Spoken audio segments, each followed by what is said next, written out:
Selamat pagi Indonesia. Anda menyaksikan seputar Bali terkini pukul 9 WITA bersama saya Pratnya Wiguna. Jalan bypass Profesor Ida Bagus Mantre yang memanjang dari Denpasar Timur hingga Kusamba Kelungkung mendapat sorotan salah seorang anggota DPRD Bali. Menurut pengamatan Nyoman Suyase, kondisi terkesan jorok dan kurang pemeliharaan, mulai dari pohon perindang hingga ceceran beton.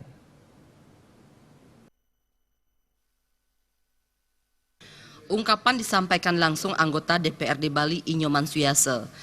Politisi Partai Gerindra ini juga sekaligus menyoroti kinerja Balai Pelaksanaan Jalan Nasional BPJN Wilayah 8 terkait kondisi jalan bypass Profesor Dr. Ida Bagus Mantre yang dinilai kurang mendapat pemeliharaan, mulai pohon perindang dan ceceran beton di jalan yang dilalui masyarakat dan wisatawan. Suyase mengingatkan Satuan Kerja Satker BPJN harus melakukan evaluasi dan pemeliharaan secara rutin. Ketua Fraksi Gerindra DPRD Bali ini juga mengatakan pemeliharaan jalan nasional adalah tanggung jawab BPJN.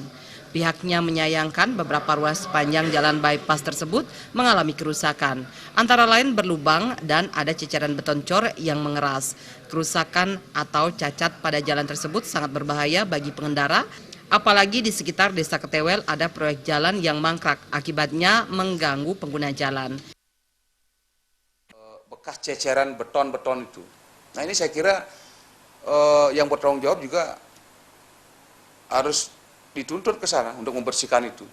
Sering itu terjadi itu. Jadi ceceran beton itu yang mungkin saja ini yang punya perusahaan ready mix itu harus bertanggung jawab itu. Sampai sekarang yang daerah Ketewel ke timur itu banyak ceceran sampai membeku sekarang, itu kan mengurangi kenyamanan masyarakat, kenyamanan pariwisata, wisatawan. Jadi seperti itu harapan saya ke depan, ya supaya BPJN, Badan Pelaksanaan Jalan Nasional Wilayah 8, harus berkoordinasi lah dengan Pemda daerah, Pemda Bali dalam hal ini untuk pengawasan dan perawatan yang secara rutin jalan itu dilaksanakan. Nyoman Suyase juga mengkritik pihak BPJN karena median jalan yang ditanami pohon perindang dan taman kelihatan tidak terawat dengan baik. Begitu juga bahu jalan banyak ditumbuhi semak belukar. Pemandangan itu tidak menarik bagi pengguna jalan, terutama bagi wisatawan yang berlibur di Bali.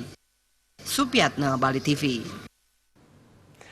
Nantikan seputar Bali terkini 1 jam mendatang. Selamat pagi dan sampai jumpa.